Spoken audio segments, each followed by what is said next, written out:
नमस्कार, मैं हूं बालकृष्ण थरेजा। आप देख रहे हैं डेली लाइव। आइए शुरुआत करते हैं आज के मुख्य समाचारों की। संसद से विपक्षी सांसदों के निलंबन के विरोध में कांग्रेस पार्टी ने जंक्शन स्थित भगत सिंह चौक पर किया प्रदर्शन। मार्क्सवादी कम्युनिस्ट पार्टी ने केंद्र सरकार पर तानाशाही रवैया अपनाने का आरोप लगाते हुए फूंका प्रधानमंत्री का पुतला। पारिक कॉलोनी से चोरी करने के आरोपी को पुलिस ने प्रोडक्शन वारंट पर गिरफ्तार कर शुरू की पूछताछ। जंक्शन स्थित एनपीएस स्कूल में स्पोर्ट्स मीट का हुआ आगाज। और अब समाचार विस्तार से। संसद से विपक्षी सांसदों के निलंबन के विरोध में कांग्रेस पार्टी ने जंक्शन स्थित भगत सिंह चौक पर प्रदर्शन किया। मोदी तेरी हत्या बंद करो। संसद के दोनों सदनों से विपक्ष के 141 सांसदों को निलंबित करने के विरोध में कांग्रेस पार्टी के कार्यकर्ताओं ने शुक्रवार का दिन प्रजातंत्र बचाओ दिवस के रूप में मनाते हुए जिला कांग्रेस कमेटी के बैनर तले जंक्शन के भगत सिंह चौक पर प्रदर्शन किया। इस दौरान प्रधानमंत्री नरेंद्र मोदी का पुतला दहन भी किया गया। डीसीसी अध्यक्ष सुरेंद्र दादरी के नेतृत्व में हाथों में तख्तियां पकड़े विरोध प्रदर्शन में शामिल हुए कांग्रेस कार्यकर्ताओं ने मौजूदा संसद सत्र में अब तक दोनों सदनों में विपक्ष के 141 सांसदों का निलंबन करने को दुर्भाग्यपूर्ण और लोकतंत्र पर हमला बताया। उन्होंने कहा कि भारत के इतिहास में पहली बार भारी संख्या में विपक्ष के सांसदों का निलंबन लोकतांत्रिक मूल्यों की उपेक्षा है। सरकार से सवाल पूछने पर सरकार सांसदों को निलंबित कर देती है। संसदीय लोकतंत्र में ऐसा करना लोकतंत्र की हत्या के बराबर है। इंडिया गठबंधन पूरी ताकत के साथ भारतीय जनता पार्टी के भ्रष्टाचार, जन विरोधी नीतियों एवं लोकतंत्र अधिकारों की हत्या के खिलाफ एकजुट है। जिलाध्यक्ष सुरेंद्र दादरी ने कहा कि इंडिया गठबंधन से घबराई बीजेपी लोकतंत्र के मंदिर का अपमान कर रही है। सांसदों का निलंबन भारतीय लोकतंत्र की गरिमा को ठेस पहुंचाने वाली कार्रवाई है। उन्होंने कहा कि संसद की सुरक्षा के मुद्दे पर भारत के प्रधानमंत्री और गृह मंत्री के बयान की मांग करना कहीं से भी अनुचित नहीं है। संसद में अपनी बात रखना हर सांसद का अधिकार है, लेकिन केंद्र की भाजपा सरकार ने लोकतंत्र पर हमला किया है। दादरी ने कहा कि बीजेपी बिना चर्चा बहस के अहम विधेयकों को मनमाने ढंग से पास करवाने के लिए लोकतंत्र का गला घोट रही है। संसद को सत्ता पक्ष के प्लेटफार्म के रूप में बदलने का षड्यंत्र चल रहा है। मोदी सरकार विपक्ष की गैर मौजूदगी में तमाम अहम विधेयकों को पारित करा संसद की मर्यादा के खिलाफ काम कर रही है। चुनाव आयोग जैसी संस्थाओं को अपने कब्जे में करने की कोशिश के साथ सरकार ने संविधान, संसद और लोकतंत्र को भी खतरे में डाल दिया है। सरकारी पक्ष महान नायकों को बदनाम करने से लेकर इतिहास को तोड़ मरोड़ कर अपने स्वार्थों के लिए पिछले 10 सालों से जनता को गुमराह करने का प्रयास हो रहा है। इस मौके पर प्रेमराज जाखड़, भंवर खां कायम खानी, कृष्ण नेहरा, इशाक खां, जगदीश सिंह राठौड़, श्रीमती नवनीत संधू, अजीत बेनीवाल, रामेश्वर चावरिया, सुधीर गोदारा, हनेक सिंह, वेद प्रकाश याग सहित अन्य कांग्रेस कार्यकर्ता मौजूद रहे। इलेक्शन आयोग जो सिलेक्ट होता है या इलेक्शन कमीशन जो बनाते हैं उसके अंदर सुप्रीम कोर्ट का एक जज होता था उस कमेटी के अंदर, और इन्होंने अमेंडमेंट करके सुप्रीम कोर्ट के जज को हटा के कैबिनेट मंत्री को डाला है। तो इस तरह की संवैधानिक संस्थाओं की हत्या करने पे उतारू है। पिछले दिनों लोकसभा के अंदर 13 दिसंबर को जो घटना हुई और उस सुरक्षा चूक को लेके हमारे इंडिया गठबंधन के साथी सिर्फ ये डिमांड कर रहे थे कि जो सुरक्षा में चूक हुई है उसको लेके पार्लियामेंट के अंदर चर्चा होनी चाहिए। केवल यही डिमांड थी कि गृह मंत्री जवाब दे और चर्चा कराए, लेकिन भाजपा की तानाशाही सरकार ने उस पर चर्चा नहीं करवाना चाहती थी और जो महंगाई, बेरोजगारी के जो मुद्दे हैं उनसे ध्यान हटाना चाहती थी और महत्वपूर्ण बिल विपक्ष की एब्सेंस में एक तरफा पास करवाना चाहती थी।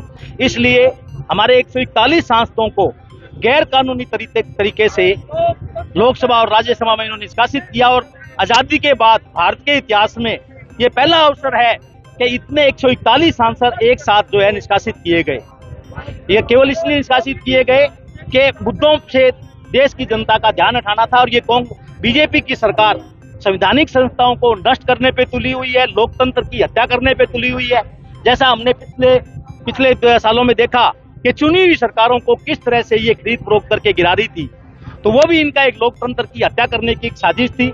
और अब दोबारा लोकसभा के अंदर लोकसभा के प्लेटफार्म को सिर्फ सत्ता पक्ष का प्लेटफार्म बनाने के अनुरूप इन्होंने महत्वपूर्ण बिल पास कराए, विपक्ष की आवाज को दबाई।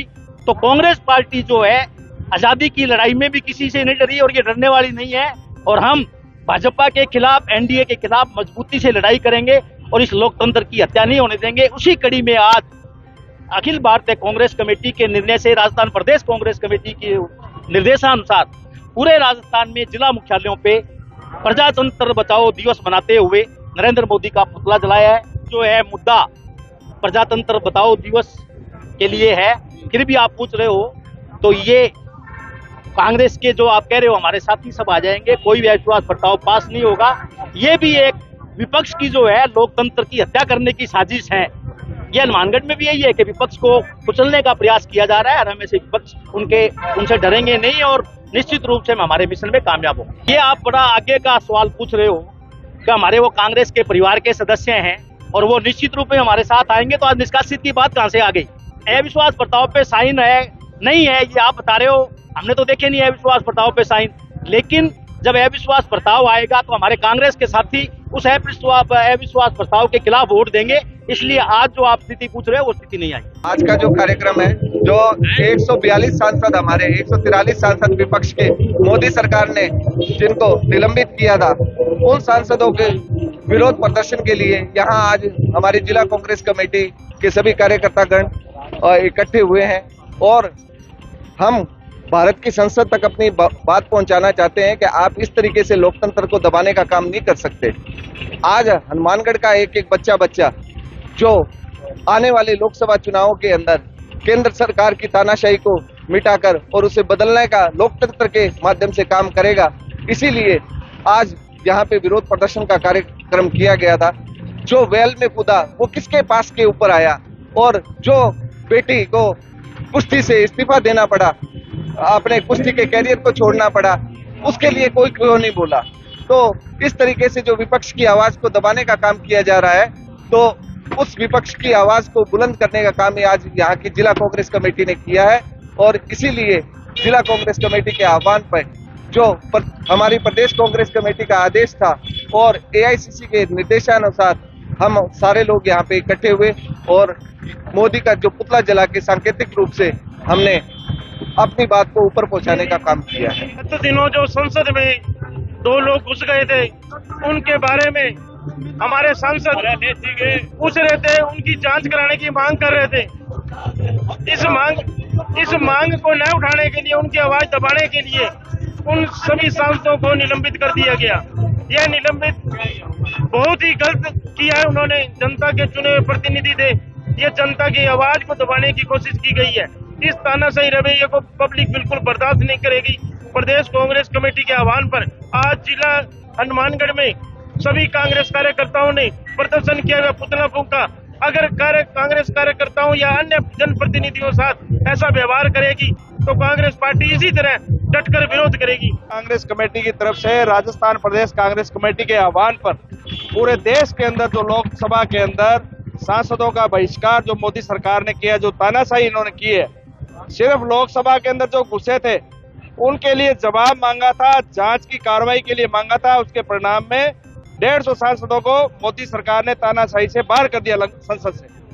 ये एक तरह से तानाशाही है, गुंडागर्दी है, क्योंकि वो सांसद जो है वो जनता से चुने हुए हैं और जनता का आशीर्वाद मिला हुआ है। ये जनता का अपमान है, ये देश का अपमान है जो इनको सांसदों को बहिष्कार किया है और हम इसकी भर्त्सना करते हैं, निंदा करते हैं। और हम ये चाहते हैं कि लोकसभा के अंदर जो घुसे थे लोग, भाजपा के लेटर पैड पे, भाजपा के सांसद प्रताप सिन्हा के लेटर पैड पे उन लोगों की एंट्री हुई थी लोकसभा के अंदर, उस पे कोई कार्रवाई नहीं हुई। पहलवानों के साथ रेपिस्ट जो है ब्रजभूषण, वो संसद के अंदर सरेआम कह रहा है मैं तो यही रहूंगा, और वो पहलवान ने दुखी होकर संन्यास ले लिया।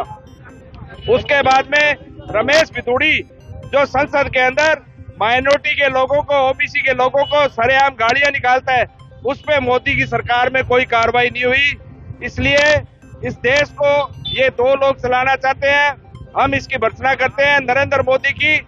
मार्क्सवादी कम्युनिस्ट पार्टी ने केंद्र सरकार पर तानाशाही रवैया अपनाने का आरोप लगाते हुए प्रधानमंत्री का पुतला फूंका।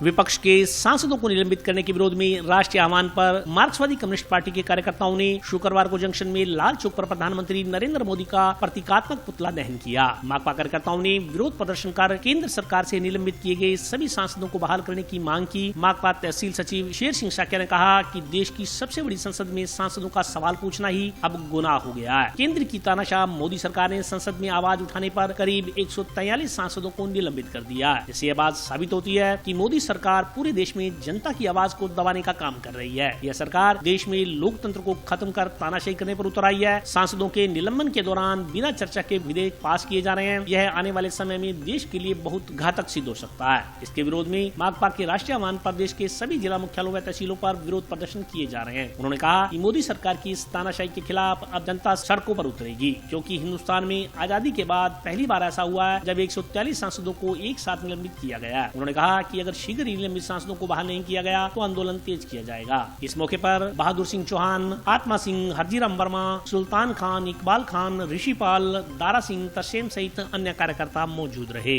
आज भारतीय कम्युनिस्ट पार्टी मार्क्सवादी के आह्वान पर पूरे देश में हम धरना प्रदर्शन कर रहे हैं। धरना प्रदर्शन इसलिए कर रहे हैं कि आप देखिए, आज़ादी के बाद इस मोदी सरकार ने सवाल पूछने पर संसद में जो सांसद जाएंगे उनका काम ये सवाल करना, जनता के जो सवाल हैं उनको संसद में उठाना।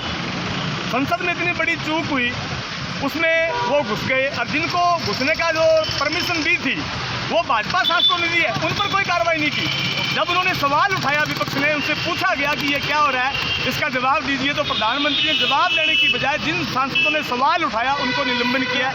और ये देश के इतिहास में आज तक का सबसे बड़ा निलंबन काल है। ऐसा कभी नहीं हुआ। विपक्ष की आवाज़ को दबाया जा रहा है, उनकी बोलने की ताकत को छीना जा रहा है। अगर संसद में ही सांसदों को बोलने नहीं दिया जाएगा तो संसद बोलेंगे कहाँ, सवाल जवाब कहाँ करेंगे।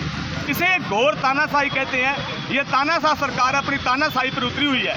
किसी भी सूरत में इस तानाशाही को बर्दाश्त नहीं करेंगे। जनता माकूल जवाब देगी।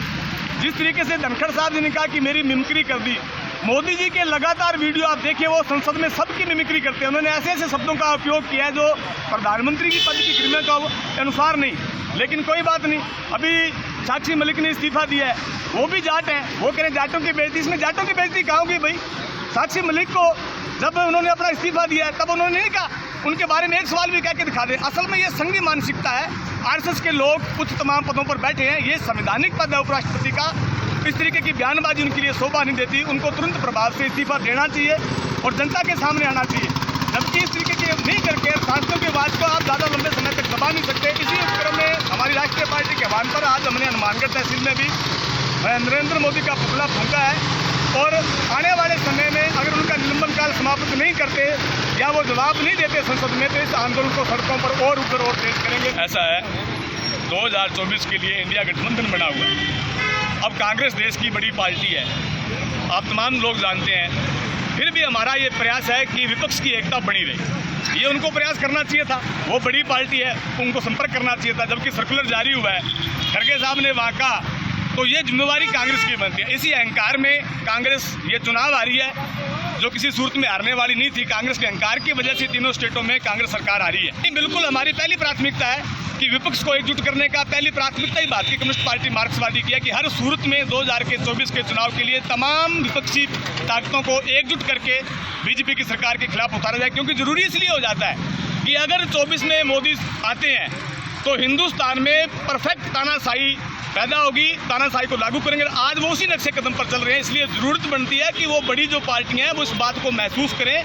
कि छोटे दलों को भी साथ लेकर कदम से कदम मिलाकर आगे बढ़े। फरीदकोट जेल में बंद पारी कॉलोनी से चोरी करने के आरोपी को पुलिस ने प्रोडक्शन वारंट पर गिरफ्तार कर पूछताछ शुरू की है। टाउन की पारी कॉलोनी के एक मकान से चोरी करने के आरोप में टाउन पुलिस ने लखवाली के निवासी सद्दाम नामक युवक को गिरफ्तार किया। इस संदर्भ में जानकारी देते हुए टाउन थाना के हेड कांस्टेबल मनीष बिश्नोई ने बताया कि दिनांक 22/7/2023 को टाउन की पारी कॉलोनी के निवासी नंदराम नामक व्यक्ति ने मुकदमा दर्ज करवाया कि उसके घर से रात्रि को कोई अज्ञात व्यक्ति सोने चांदी के गहने व मोबाइल चोरी कर ले गया। इस पर पुलिस ने अनुसंधान किया। जांच में पता चला कि लखवाली निवासी सद्दाम पुत्र नजीर खान इस मामले में संलिप्त है। आरोपी इन दिनों किसी अन्य मामले में फरीदकोट की एक जेल में सजा काट रहा था। इस पर पुलिस ने सद्दाम को प्रोडक्शन वारंट पर लेकर आज अदालत के सामने प्रस्तुत कर रिमांड हासिल किया।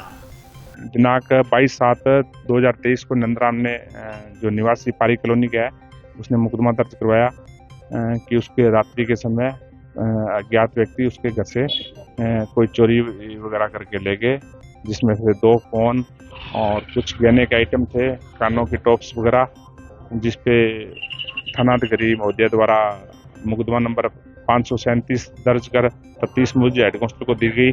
दौरान ने तफ्तीश मुखबिर मामूर कर और सीसी फुटेज वगैरह और CDR वगैरह और मुखबिर तंत्र को मजबूत कर चोरों के बारे में मालूमात किया गया। तो मालूमात हुआ कि लखवाली का सदाम उर्फ कुच्चा पुत्र नजीर मोहम्मद है जिसने चोरी की है, जिसको जरिए जो अभी फिलहाल फरीदकोट जेल में बंद था, जिसको प्रोडक्शन वारंट जारी करवाकर फरीदकोट जेल से हासिल किया गया है, जिसको आज अभी न्यायालय में पेश करके इसका आगे PC रिमांड लिया जा रहा है, जिससे बरामदगी की जाएगी और अन्य साथी चोरों के बारे में मालूमात किया जाएगा। और अभी वक्त ब्रेक का, हाजिर होता हूँ छोटे से ब्रेक के बाद।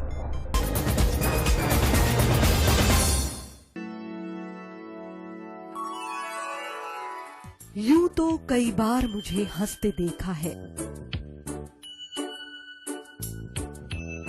पर ये हंसी कुछ और है। ये गहना मुझ पर जचता है, पर ये महज एक गहना नहीं,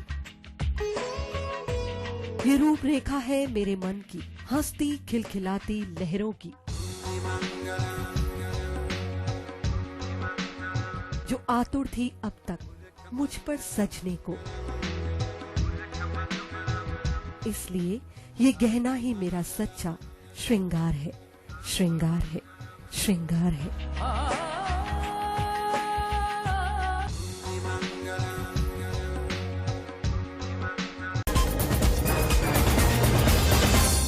ब्रेक के बाद स्वागत है।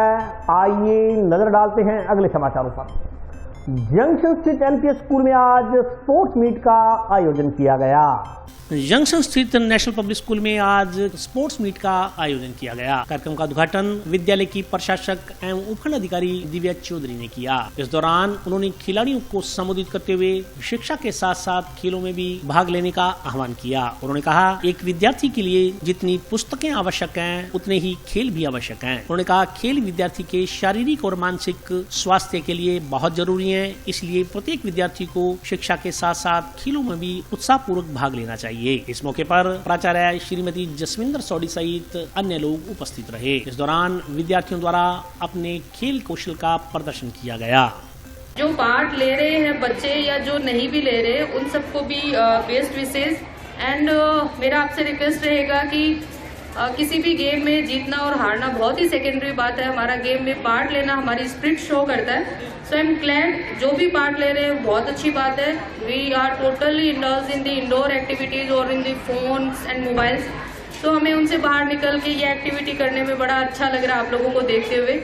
आज हमारे NPS में और एनुअल स्पोर्ट्स प्रोग्राम शुरू हुआ है जो 2023-24 का प्रोग्राम रहेगा। उसमें हमने अलग अलग क्लासेस की टीम्स फॉर्मेट करी हैं जो इंडोर और आउटडोर एक्टिविटीज़ करेंगी।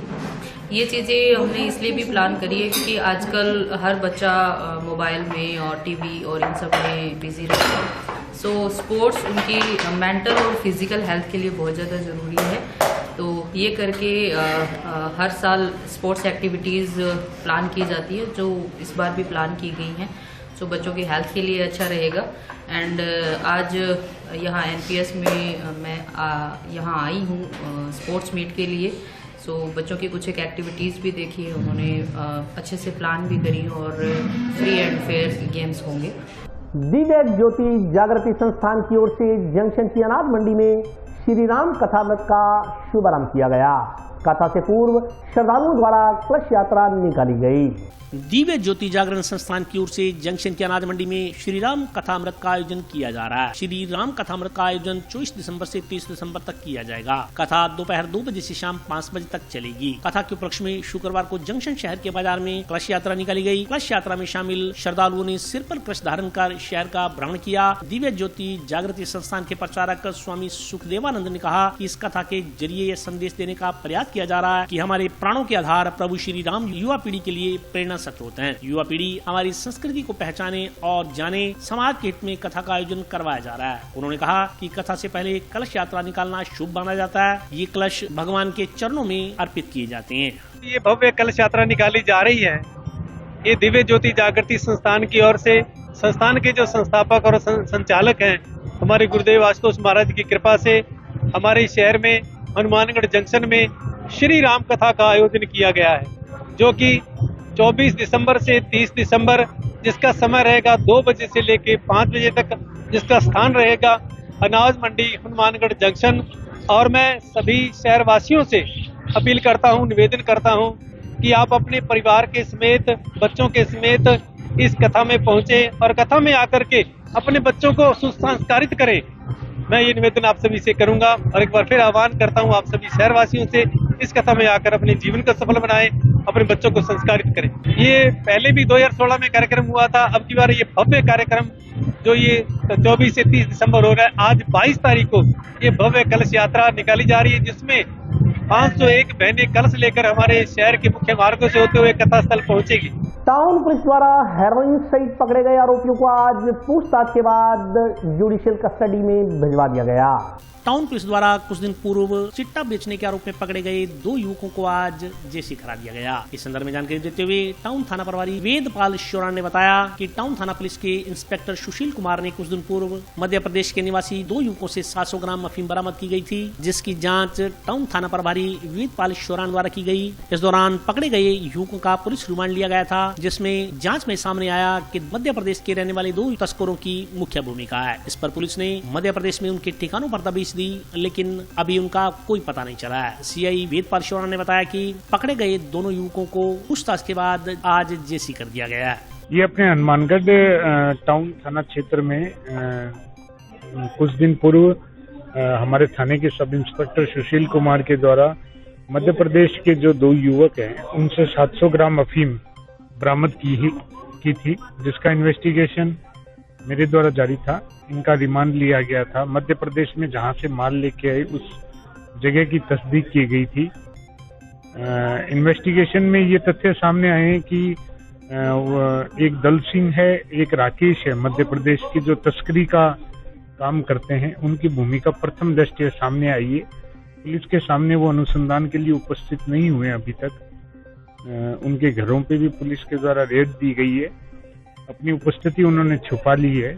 आगे प्रकरण का अनुसंधान जारी है। आज उक्त दोनों मुलजिमान को जो मध्य प्रदेश के उनको जेसी करवाया जा रहा है। इसका अजय और महेश। और आज के लिए बस इतना ही। कल फिर हाजिर होता हूँ नए समाचारों के साथ। तब तक के लिए नमस्कार।